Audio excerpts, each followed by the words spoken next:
Welcome to another edition of the Executive Interview Series. Today, we have with us Christopher Vella, who is the co-founder and the managing director of Exacta Solutions. I'm pleased to be interviewing Christopher. Thank you for joining us for these minutes ahead, where we will get to know more about Christopher and the work that Exacta has been doing over the last month. Thank you for having me. Absolutely pleased to be here. Tell us a bit about yourself, about the accomplishments of the last month. Okay, starts quite way back. I've been in the industry since 2005, and I've built a previous company before, in which I was involved as an employee and as a director. But then after many years, I decided to venture on my own with Exacta Solutions, and that I did with my with the other co-founder, Anthony Hennessy, who's Irish, and we started off Exacta Solutions at the end of 2019, just before COVID. So yes, it's been quite a ride, but all in all, I would say a positive ride. Was your consultancy work always in iGaming, or Mostly. there has been any other verticals? No, mostly it started in iGaming back in 2005, when iGaming was still in its infancy here in Malta. Then we obviously, as iGaming developed, and the scenario back then was very, very different to what it is today, and it started divulging into other areas which are similar, which are related to iGaming. So you have fintech, which is a very, very related area. You know, I mean, from our perspective, if you look at from a consultancy perspective, and obviously our core business is recruitment, there's a very similar skill set from one to the other. So yes, we can say that we've moved from iGaming into fintech, and obviously being a very common factor between them, technology.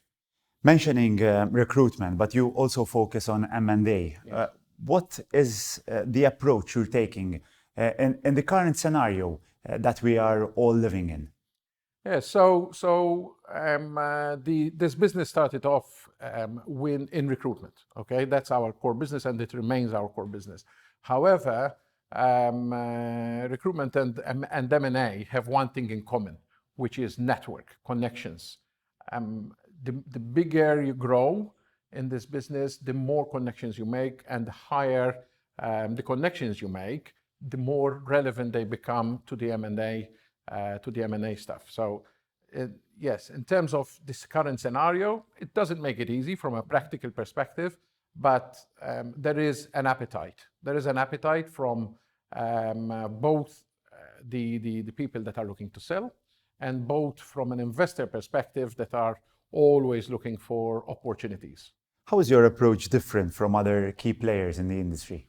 So this is a trick question, but yes. You have to be different somehow. Yes. Or another. So look, we differentiate ourselves with the network that we have. Obviously, it's about giving personal service. The investor wants to talk to you as the consultant, not necessarily to one of your guys. You know, I mean, because obviously you're the one who are most prepared, you are the one who has the connections, and they expect that when you're doing deals at this level. Is it just iGaming, or do you delve into other areas, particularly focusing on, I don't know, land-based or any other services? Not really, no. So I will say iGaming is our main industry, because obviously that's where our network lies, and we very much believe in being specialized in what we do. You know, I wouldn't say let's do everything under the sun. That doesn't work.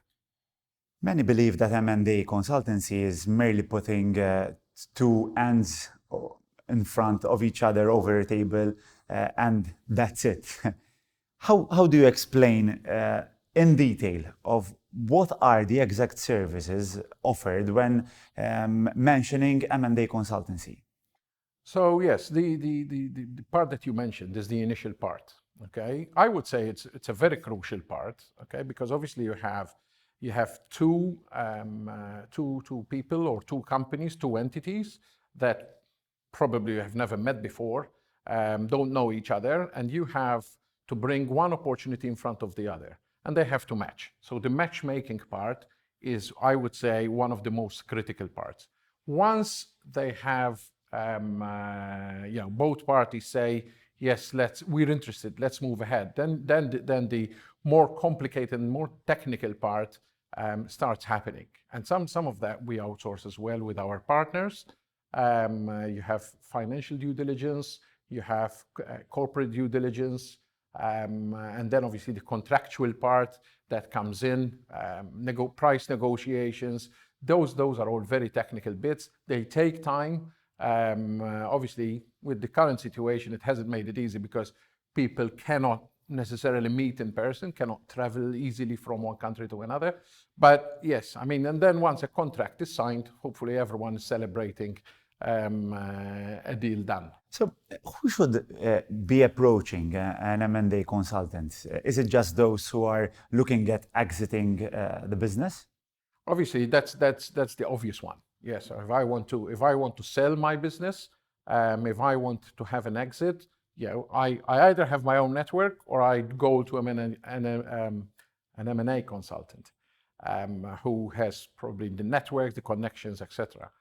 It's not that simple, all right? So you need to be structured, your business will be structured. So if you're either looking to get investment in your business, if you're looking to exit, you should talk to an M&A consultant. And obviously then put all the steps in place to be prepared to be sold or to be prepared to be looked at with a very specific microscope, because that's what they do. This preparation, especially when it comes to small teams such as affiliates, which are generally young teams, small teams, might be a challenging part, especially when it comes to preparation.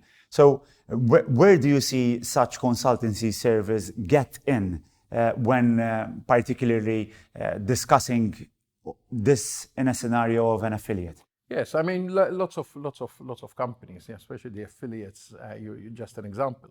Have a lovely business model, but they're not necessarily prepared from a corporate structure, from a financial background, and that's where we go in and say, look, guys, there's some gaps here.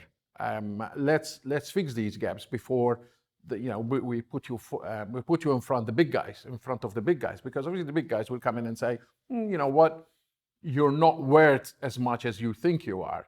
So with some preparation, with some work being done there, with some homework being done there, you can get more value for your business. You've been in the industry for the last decade and even more. Long time. How essential is experience when it comes to offering consultancy, but not just consultancy, but consultancy that could finally result in good results, in efficient results, in efficient processes? Yes. So in terms of experience, I mean, the experience is not taught, they say, right? So over the years, you acquire that kind of knowledge, you acquire that experience. I have personally, I have built businesses across multiple jurisdictions. I have managed businesses across multiple jurisdictions, and so now that experience, that network, those people that I have met over the years, that trust that I have managed to build over those years is coming back, and people say, okay, can you help me with this? What do you think about how we should go about our business? How do you think we should sell our business? And I mean, there's no script of how you do these things. There's obviously the technical parts, which are taken care of by the lawyers, by the accountants, those, yes. But everything else is a very personal approach. Having this new formation, which is quite new for being operating for the last few months, but are you looking ahead at offering new services for the industry? Yes, so we've been busy. So obviously we started with the recruitment side. We're focusing a lot on the M&A side, but we're also launching a business-to-business directory, which is again, comes from our network. A lot of people come to us and ask us, can you sell my products to your network? Can you sell my services to your network? And all of a sudden you start realizing you cannot sell everyone's products, everyone's services to everyone, because it's humanly very difficult to do that. So we have come up with a directory, what's called Trifecta directory, which is still in soft launch phase. But we're pushing that to the industry to help, again, putting people together. That's what we do best. So what are your strong and weak goals?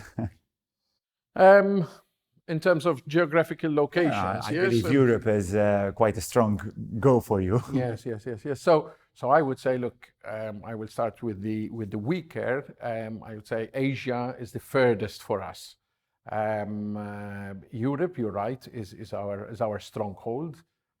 And other than that, obviously, we're already operating in over 30 countries. So we're currently doing business as we speak. We're currently doing business in the States. We're currently doing business in Australia, Africa, Latin America. So we're already quite have extended our reach already.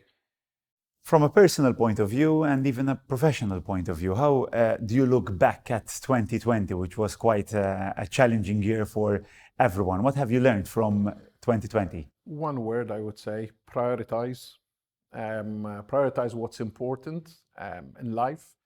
This situation, 2020, was initially quite tough for us. We just had launched a new business, and all of a sudden you're struck with this situation where you start scratching your head and say, okay, where will this land us? But and in our business, I have to say, we miss networking, we miss events, we miss conferences. So taking for granted those little things in life that once you realize all of a sudden that they're important. We always took for granted conferences. I've been doing conferences for many years. We're missing them at this point. You start getting tired of them, right? But at one point, when you miss them, they're no longer here. Now we're looking forward to the next conferences and events. So I would say those priorities. Fingers crossed that this would happen in the months ahead, at least. We're all hoping and looking forward. Things look positive, at least in a number of countries across the world. Thank you very much, Chris, for joining us. It was my pleasure to host you for this session. Thank you once again, and good luck for your future. Thank you for having me. Thank you very much.